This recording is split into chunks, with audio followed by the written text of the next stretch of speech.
नमस्कार, news capital express में आपका स्वागत है। बुलेटिन की शुरुआत करते हैं खास खबरों के साथ।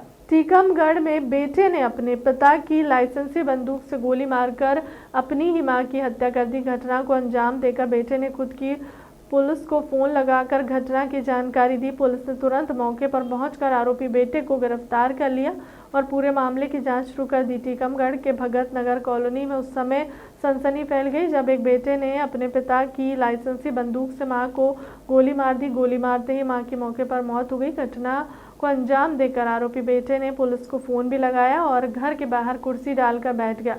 पुलिस ने तुरंत मौके पर पहुंचकर आरोपी बेटे मौके से बाय बंदूक भी बरामद किया जिससे उसे गोली मारी थी। भैया सो जी तुम। हाँ भैया बीच में लगा तुम पकड़ो पकड़ो पकड़ने में लगा होता है। पकड़ लो हाथ पकड़ लो तो हमें टाइम लग जाना है जो होता है सरकार थोड़ी सी उतार उस साइड ले लो। अरे यार आदत बेकार है यार। बताओ तो भाई आवाज बेटा दिया नहीं बनी लगाओ हाथ चलो चलो लगाओ बेटा मोबाइल लग दो बच्चे चलो उठाओ चलो भाग्या होगा। सामने आया एक महिला की हत्या कर दी गई। क्या पूरा मामला है और किसने हत्या की? ये मृत्यु का सपना पति रमेश रजक निवासी भगत नगर की है। उसी के बेटे ने जो है उसका 12 बोर की बंदूक से गोली मार के हत्या कर दी है। ये कौन सी बंदूक थी? क्या लाइसेंसी बंदूक थी या अवैध बंदूक? लाइसेंसी बंदूक है। उसके पिता जो है वो गार्ड की नौकरी करते हैं, उसी से उसने गोली मारी। सर ये नाबालिग जो आरोपी है क्या उसको अभी रक्षा में ले लिया गया है? हाँ अभी रक्षा में है, पूछताछ की जा रही है। प्रथम दृष्टया सर क्या लग रहा है क्यों उसने हत्या की अपनी? उसमें उसका कहना है कि माँ जो है प्यार नहीं करती थी, इसलिए उसने गोली मारना पड़ा। तो सर क्या माँ सौतेली थी क्या? नहीं, सगी माँ है। अच्छा सर बसंत उत्सव और सम्मान समारोह परमार समाज द्वारा परमार समाज छात्रावास राड़ूगंज सुजालपुर 5 फरवरी को प्रातः 10 बजे से मां सरस्वती की पूजा अर्चना के साथ में प्रारंभ होगा। इस कार्यक्रम को सफल बनाने के लिए भोपाल में परमार भवन में बैठक आयोजित की गई। बैठक में समाज के व्यक्ति मौजूद रहे। जानकारी समाज सेवी महेंद्र परमार ने दी। उन्होंने बताया कि इस कार्यक्रम में प्रतिभावान छात्र छात्राओं का सम्मान और सामाजिक प्रतिभाओं का सम्मान, पूर्व सैनिकों का सम्मान और नवनिर्वाचित जनप्रतिनिधियों का सम्मान होगा और सामाजिक गतिविधियों पर भी चर्चा की जाएगी। इस कार्यक्रम में समस्त सामाजिक बंधु उपस्थित होंगे। सर जो कार्यक्रम होने वाला है उसका क्या रूपरेखा है? अभी 26 जनवरी को बसंत पंचमी आने वाली है और उसको वो हमारी माँ वाघ देवी जो है, जो बहुत अपने धार में गौशाला में जो मूर्ति रखी हुई जो आजकल लंदन ब्रिटेन में है, वो हमारी कुल देवी जी है और उसके उपलक्ष्य में हम बसंत उत्सव मनाते हैं। बसंत पंचमी के दिन हम परमार समाज में हर घर में महिलाएं पूजा करती है। साथ में हम बसंत पंचमी के उत्सव के रूप में मनाते हैं। तो बसंत एक ऋतु है और वो ऋतु पूरे महीने चलती है। तो बसंत पंचमी के बाद जो भी तारीख हमें ठीक लगती है सामाजिक रूप से इकट्ठा होने में, उस तारीख को हम बसंत उत्सव मनाते हैं। 5 फरवरी बसंत उत्सव कार्यक्रम रखा गया है और राजा भोज शिक्षा कल्याण समिति रानोगंज सुजालपुर में एक छात्रावास है। जो गरीब बच्चे हैं समाज के, उनको वहाँ रखने की तैयारी चल रही है। आगामी जुलाई से हम उनको वहाँ रख रहे हैं। तो बसंतोत्सव कार्यक्रम में सब समाज के लोगों को इकट्ठा करने के लिए, निमंत्रण देने के लिए एक अग्निवंश परमार परिवार है, मैं उसका संयोजक हूँ। हम यहाँ ताल सेक्टर में सबको निमंत्रण देने आए थे और सारे सेक्टर के सभी लोग यहाँ पे उपस्थित भी हुए। मीटिंग सार्थक रही। उसमें हम बच्चों को भी सम्मानित करेंगे जो समाज के IAS, IPS एवं MPPSC करके आए, जो खिलाड़ी अपने राष्ट्रीय स्तर तक MP स्टेट लेवल तक जो खेल के आए और अंतर्राष्ट्रीय स्तर तक भी खेले हैं, उनको भी हम सम्मानित करेंगे। जो पूर्व सैनिक जो आए हैं उनको भी सम्मानित करेंगे। तो एक सामाजिक कार्यक्रम है, उसके लिए ये मीटिंग थी। मीटिंग सफल रही। सभी लोग ताल सेक्टर को निमंत्रण दिया है, सब लोग बना रहे हैं। 5 फरवरी को वसंत उत्सव कार्यक्रम रखा गया है, उसी का निमंत्रण देने हम यहाँ ताल क्षेत्र में आए थे। अग्निवंश परिवार द्वारा एकत्रित होकर एक मीटिंग रखी गई, वो पूर्णतः सफल रही है और इसमें सभी लोग आए हैं और सभी को पूर्णतः आमंत्रित किया गया है ताकि कार्यक्रम बहुत सुंदर रहे और बहुत सुंदरता से इसका निर्वाह हो। जी सर, आज बैठक थी, क्या मुद्दे लेकर बैठे? देखिए, परमार समाज का हमारा ताल सेक्टर का अग्निवंश परिवार है। यहाँ पर 5 फरवरी को राजा भोज जी की जयंती जो 26 जनवरी को आ रही है, उसके उपलक्ष्य में सुजालपुर हमारी जो छात्रावास है वहाँ कार्यक्रम रखा गया है, विशाल कार्यक्रम। उसी के संबंध में आज वहाँ के हमारे अध्यक्ष जी गोवर्धन जी आए थे, हमारे ताल क्षेत्र अग्निवंश परिवार के ओम प्रकाश दद्दू जी आए थे और वहाँ के पदाधिकारी आए थे। तो वो कार्यक्रम को हम सफल कैसे बनाए, उसी के संबंध में आज ताल सेक्टर की हमने मीटिंग रखी। निश्चित तौर पर 5 फरवरी को जो कार्यक्रम हो रहा है वो सभी के सहयोग से सफल होगा, उसी की आज बैठक आयोजित की गई। कोषालय से भुगतान की प्रक्रिया और होगी तेज। ई कुबेर प्रणाली का वल्लभ भवन कोषालय में महापौर ने किया शुभारंभ। मध्य प्रदेश वित्तीय विभाग के ISMIS सॉफ्टवेयर में ई कुबेर प्रणाली विकसित की गई है, जिसके मध्य से कोषालय अधिकारियों द्वारा लाभान्वितों के बैंक खाते में सीधे RBI के माध्यम से राशि हस्तांतरित की जा सकेगी। वरिष्ठ कोषालय अधिकारी वल्लभ भवन कोषालय प्रदीप ओमकार ने बताया कि पूर्व में कोषालय अधिकारी ई फाइल भारतीय स्टेट बैंक की वेबसाइट पर अपलोड करते हैं, जिसके उपरांत भारतीय स्टेट बैंक द्वारा संभावितों लाभान्वितों को भुगतान किया जाता है, जिसमें कई बार 1, 2, 3 का समय भी लग जाता है, जो कि ई कुबेर के बाद नहीं लगेगा। वल्लभ भवन कोषालय में ई कुबेर प्रणाली का शुभारंभ महापौर मालती राय द्वारा सोमवार को किया गया। 21 जनवरी को नगर निगम की बैठक जो परिषद हॉल है उसमें रखी गई है और निश्चित ही बहुत सारे मुद्दों को लेकर हम जनहित में जो मुद्दे हैं उनको लेकर परिषद में आ रहे हैं। कहीं ना कहीं विपक्ष परिषद पूरी नहीं चलने देता, उसके कारण परिषद को देखिए, विपक्ष सही जनप्रतिनिधि की भूमिका निभाना चाहिए। जनप्रतिनिधि होने का मतलब हमारा ये नैतिक दायित्व होना चाहिए कि हम जनता को सुविधाएं दिलवा सकें। हम उस वार्ड के जनप्रतिनिधि हैं तो उस वार्ड में हम सुविधाएं दिलवाएं। यदि हम वार्ड से ऊपर उठ के भी काम करते हैं तो हमें निश्चित ही जनता की सुविधाओं को देखकर और हमें विकास में कहीं गति अवरोधक नहीं बनना चाहिए। विकास की गति रुके ना, विकास होता रहे। हम विरोध भी यदि कर रहे हैं तो पहले हम ये विचार करें हम किस चीज़ का विरोध कर रहे हैं। जैसा कि आपने कहा विपक्ष विरोध करने, विपक्ष ठीक है, विपक्ष को विरोध करना चाहिए, लेकिन पहले ये तो समझे कि आप विपक्ष विरोध किस बात पर कर रहा है। हम जनता को सुविधा देने की बात करते और जनता को जब हम सुविधा देना चाहते हैं तो आप विरोध करते हो, विरोध के कारण उसको आगे नहीं बढ़ने देना चाहते हैं। तो एक भूमिका निभाए, या तो विपक्ष की भूमिका निभाए या जनता को ये मैसेज करना छोड़ दे कि विपक्ष जनता को सुविधाएं दिलवाना चाहता है। कांग्रेस पार्षद कुलदीप चौहान का कहना है कि महापौर सिंह नरेला विधानसभा प्रदेश के मुख्यमंत्री आदरणीय शिवराज सिंह चौहान जी ने ये योजना निकाली है कि हम कर्मचारी हो या हितग्राही हो, अभी तक उनका बिल आता था, लिस्ट बनती थी, फिर कहीं उनको भुगतान हो पाता था, लेकिन अब सीधे जिसका पेमेंट होना है और उनका पासबुक बैंक से आधार कार्ड से लिंक है तो उनका ई कुबेर के माध्यम से डायरेक्ट उनके खातों में पहुंच जाएगा। उसका शुभारंभ आज किया गया है। 21 जनवरी को परिषद की बैठक रखी। सर, इससे क्या लाभ मिलेगा? ऐसा है कि पूर्व में हमारे ट्रेजरी ऑफिसर को बहुत मेहनत करना पड़ती थी। आपको पहले IFMS में बिल क्लियर करने के बाद एक हमारा सॉफ्टवेयर है, उसके बाद शाम में SBI state bank of India के सॉफ्टवेयर में अलग से जाना पड़ता था, उसके बाद उसको CD अपलोड करना पड़ती थी और उसमें बहुत समय लगता था। तो हमें कभी कभी हितग्राही को ये लगता था कि भाई पैसे इन्होंने बटन तो दबाया यहाँ, लेकिन पैसा क्यों नहीं आया। लेकिन ये भी ये जो समस्या है समाप्त हो गई है। हमारे 2 सिस्टम है अभी, एक तो SBI का भी है और एक कुबेर, एक RBI का है। समझ लीजिए किसी कारणवश SBI state bank of India में सीधे बटन दबाने के बाद आधार से पेमेंट होगा उस खाते में। समझ लीजिए किसी कारण आपको लगता है कि नहीं ये सिस्टम में कोई इशू है, लंबा समय चलेगा, तो RBI के खाते से भी हम पेमेंट कर सकते हैं। तो अभी हितग्राही को इमीडिएटली पैसा मिलने की सुविधा मिली है। जैसा आप देखेंगे कि कुबेर में 24 घंटे चलता है वो, 24/7।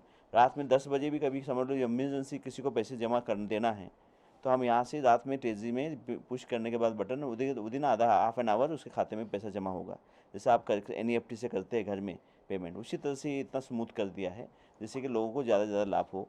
और ये स्मूथ सिस्टम भी, और बहुत सिस्टम स्मूथ कर दिया है जिससे कि अभी हमारे ट्रेजरी ऑफिस से काम कम हो, ये हमारी कोशिश चल रही है और लोगों को ज़्यादा लाभ हो, इसका फ़ायदा हो।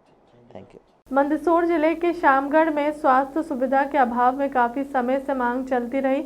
इसी को लेकर शामगढ़ नगर वासियों द्वारा स्वास्थ्य सुविधाओं के अभाव को लेकर एक समिति का गठन किया गया। समिति द्वारा शामगढ़ में स्वास्थ्य सुविधाएं मिले, इसको लेकर मांग की गई। मांग करते हुए समिति द्वारा नगर के प्रमुख लोगों के साथ बैठक रखी गई। बैठक में स्वास्थ्य सुविधाओं को लेकर सुवासरा विधानसभा के विधायक एक कैबिनेट मंत्री हरदीप सिंह डंग के पास अपनी मांगों को रखते हुए शामगढ़ से पैदल मार्च करते हुए समिति के सदस्य मंत्री के निवास स्थल सुवासरा के लिए रवाना हुए, परंतु कैबिनेट मंत्री द्वारा बीच रास्ते में ही पैदल मार्च कर रहे समिति सदस्यों से मुलाकात कर उनकी बात सुनी व ज्ञापन लिया और स्वास्थ्य सुविधाओं को अतिशीघ्र दुरुस्त करवाने के लिए समिति के सदस्यों को आश्वासन दिया। स्वास्थ्य सेवाओं के लिए आपके विधानसभा क्षेत्र के लोगों द्वारा एक पद यात्रा निकाली जा रही थी, किस तरह देखते हैं आप उसको और कब तक मिल जाएंगी सुविधाएं? हर व्यक्ति को अपना मांग रखने का अधिकार है, उसी के तहत यहाँ पर शामगढ़ में कार्यकर्ता आज मिलने के लिए आज यहाँ पर आए थे और मैं भी बढ़कर इनके पास आया हूँ। तो कहीं ना कहीं मैं पहले तो मुख्यमंत्री शिवराज सिंह जी चौहान साहब को धन्यवाद दूंगा कि जिन्होंने शामगढ़ के सिविल हॉस्पिटल का एक सौगात जो दी है और वो 10 करोड़ की बिल्डिंग भी, उसका निर्माण कार्य प्रारंभ हो गया है और जैसे ही वो अपने उस अस्तित्व में आएगा तो जितनी भी सुविधाएं शामगढ़ को मिलना चाहिए और कई सालों से जो मांग थी सिविल हॉस्पिटल की वो पूरी करी है और जैसे उसका ओपनिंग होगा और जो सुविधाएं मिलेगी वो तो उनको धन्यवाद है ही सही, पर जिस गैप में अभी इस गैप में जो कमी है उसको हम कैसे पूरा कर सकें उसके लिए इन्होंने ज्ञापन दिया है। मैं जैसे ही अभी भोपाल जाऊँगा हमारे अधिकारियों से बात करके जो भी उचित उनको निर्देश देने उनको कार्रवाई की जाएगी। मामले को लेकर शामगढ़ से स्वास्थ्य सेवाओं एक पद यात्रा निकाली गई जिसका नाम दिया गया स्वास्थ्य सेवाएं जन यात्रा। वास्तव में जो हमारे शामगढ़ की स्थिति आज स्वास्थ्य सेवा को लेकर हो रही है, इतनी बदतर स्थिति पहले कभी नहीं हुई। इतना बड़ा शहर होकर सब कहते हैं कि शामगढ़ एक बहुत बड़ा व्यावसायिक क्षेत्र है और यहाँ की जो व्यवस्था है वो बदतर है। हम उसको लेकर आज हम सब सड़क पर निकले हैं माननीय मंत्री जी के से मिलने और हमारा प्रयास है कि जो शामगढ़ में जो कमियां हैं उन कमियों को पूरी की जाए। मंत्री जी के द्वारा क्या आश्वासन दिया गया? मंत्री जी अभी पदयात्रा में यहाँ पर मंत्री जी बीच में आ गए थे, उन्होंने कहा कि अतिशीघ्र हम इसको जो भी सिविल हॉस्पिटल में जब चालू होगा उसके पहले जो व्यवस्थाएं करना उसके पहले हम करेंगे। क्या आगे की रणनीति है? मंत्री जी ने आपसे रास्ते में आपको समय दिया, मिले, यात्रा खत्म भी कराई एक तरीके से ज्ञापन लेके, अब आगे की क्या रणनीति? अस्पताल एक प्रकार से मंदिर होता है और मंदिर बिना भगवान के अधूरा होता है, तो उस भगवान की इंतज़ार करते करते हमें बड़ा समय हो गया है और शामगढ़ की अस्पताल की दुर्दशा में सभी जानते हैं कि वहाँ की क्या हालत है। इसी क्रम को लेकर के आज राजनीति से ऊपर उठ कर के शामगढ़ नगर के जागरूक युवा जो कई हमारे साथ है, जो हमारे साथ चलने में पैदल चलने में असमर्थ थे, वे अपने वाहन के माध्यम से स्वास्थ्य में हमारा इंतजार कर रहे हैं और लगभग 200 की संख्या स्वास्थ्य में इंतजार कर रही थी। उसके बीच में ही बलिया गुजर एवं बलाईखेड़ा के बीच में मंत्री जी महोदय हमारे बीच में आए हैं और हमसे एक आवेदन लिया है। आवेदन के माध्यम से हमने अपनी परेशानियों के बारे में, मांगों के बारे में उन्हें अवगत कराया। मंत्री जी ने पूरा आश्वासन दिया है। साथ ही एक बहुत जल्द रोगी कल्याण समिति की एक बैठक, साथ में नगरवासियों की एक बैठक होने जा रही है। उस बैठक के अंदर ही सारी परेशानियों को बताया जाएगा और मंत्री जी ने जल्द से जल्द उन परेशानियों को और मांगों को पूरा करने का आश्वासन भी दिया। दक्षिण वन मंडल पन्ना के वन परिक्षेत्र पवई के बेंदीहार में बीते वर्षों की भांति 2 दिवसीय अनुभूति कार्यक्रम आयोजित किया जा रहा है, जिसमें मंगलवार को पवई विधायक प्रहलाद लोधी की मौजूदगी में 150 विद्यार्थी बेंदीहार के जंगल पहुंचे और प्रकृति के करीब पहुंचकर वह वन प्रकृति को जाना व समझा। इस दौरान पवई विधायक ने कहा कि वन्य प्राणी और पर्यावरण संरक्षण के प्रति जागरूकता आवश्यक है। जागरूक समाज के प्रकृति और जैव विविधता संरक्षण के मार्ग को प्रशस्त करता है। साथ ही वन परिक्षेत्र अधिकारी ने भी बच्चों को पर्यावरण संरक्षण की विस्तार से जानकारी दी। इस अवसर पर तहसीलदार ज्योति राजपूत, पर्यावरण प्रेमी शिक्षक सनातन पाठक सहित अन्य शिक्षक शिक्षिका, वन विभाग के अधिकारी कर्मचारी सहित विद्यार्थीगण मौजूद रहे। दक्षिण वन मंडल पवाई में अनुभूत कार्यक्रम में कल आमंत्रित किया गया था, तो मैं इस कार्यक्रम में आया। मुझे बच्चों से मिल के अच्छा लगा, साथ में जो यहाँ के वन स्टाफ भी था उनसे भी मिला, जो शिक्षक बंधु आए, समाज सेवी, आप सभी पत्रकार बंधुओं, पहले तो आप सभी को मकर संक्रांति, गणतंत्र दिवस की बहुत बहुत ढेर सारी शुभकामनाएं।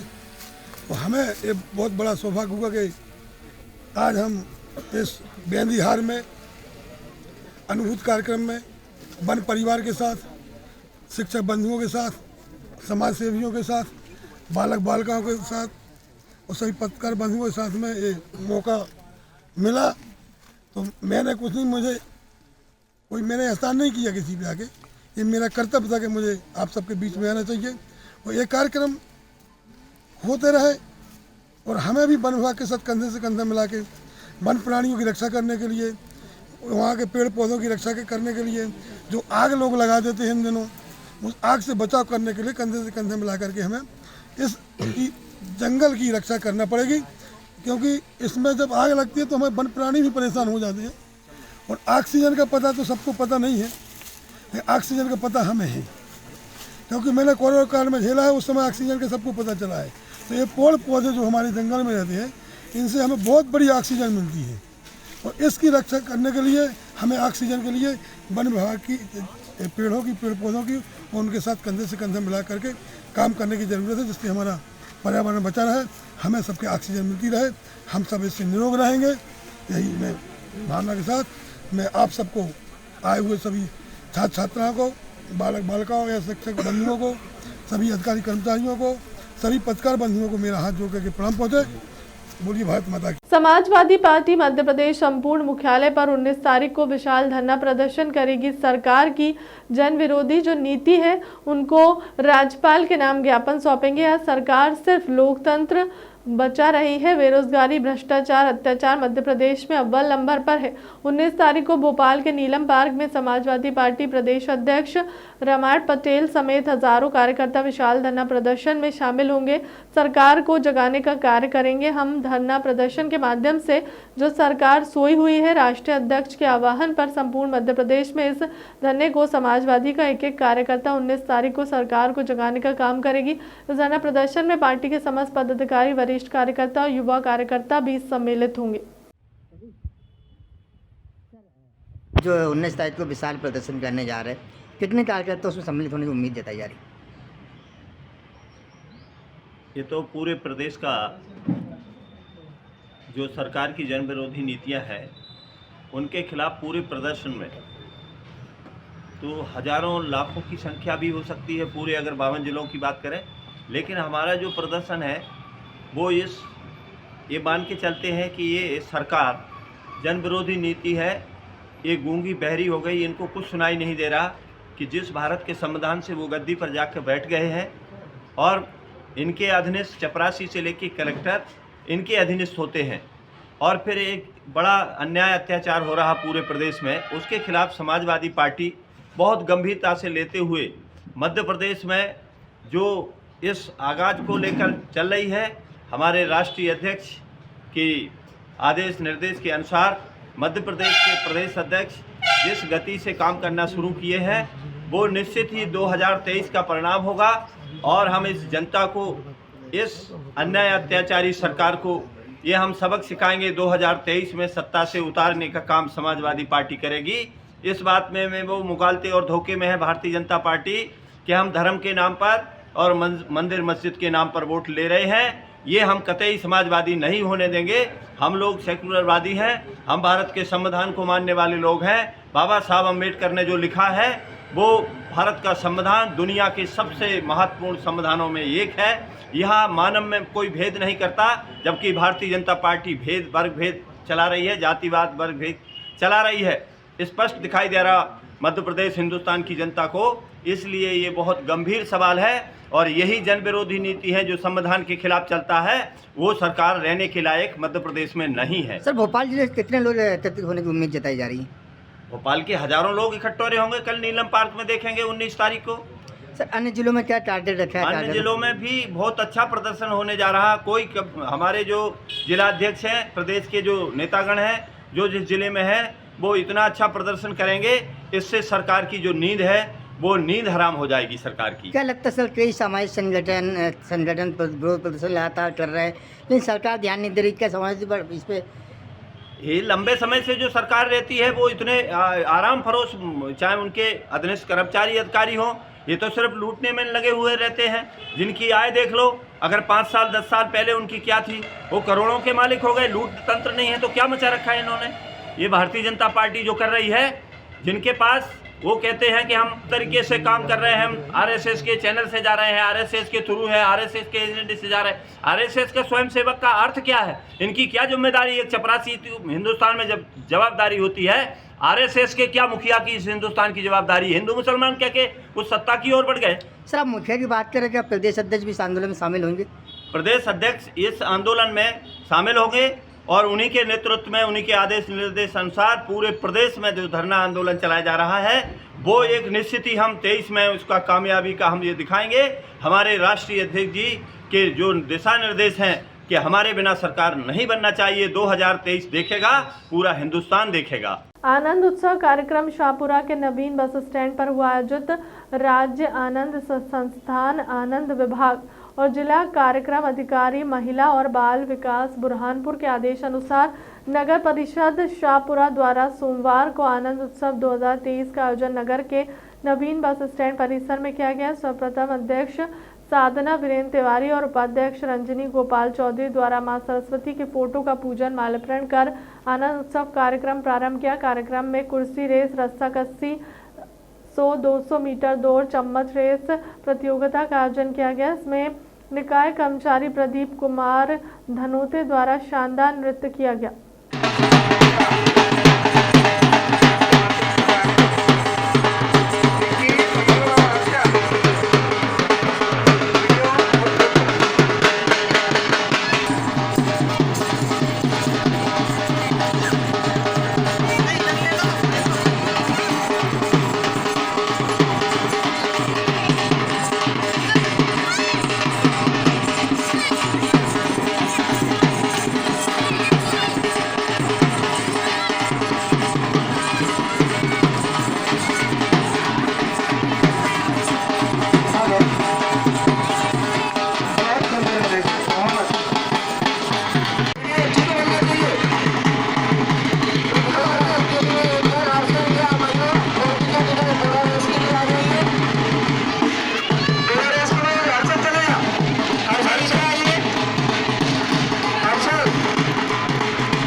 मध्य प्रदेश के साथ सागर जिले में अभी यातायात सप्ताह मनाया जा रहा है। इस हेतु पुलिस अधीक्षक सागर तरुण नायक द्वारा यातायात और अन्य पुलिस अधिकारियों को विभिन्न कार्यक्रमों के साथ स्कूलों और भीड़भाड़ वाले क्षेत्रों में जाकर यातायात सप्ताह के अंतर्गत जागरूकता अभियान चलाने हेतु निर्देशित किया गया, जिसको लेकर एसडीओपी पूजा शर्मा और देवरी पुलिस द्वारा नेहरू कॉलेज महाविद्यालय में पहुंचकर यातायात सप्ताह में जागरूकता कार्यक्रम का आयोजन किया गया, जिसमें नेहरू कॉलेज में छात्र छात्राएं और शैक्षिक स्टाफ मौजूद रहे। सभी को सड़क पर चलते समय अपने जीवन की सुरक्षा हेतु यात्रा नियमों का पालन करने की समझाइश दी गई। नाबालिग बच्चों से दोपहिया वाहन न चलाने की अपील की गई।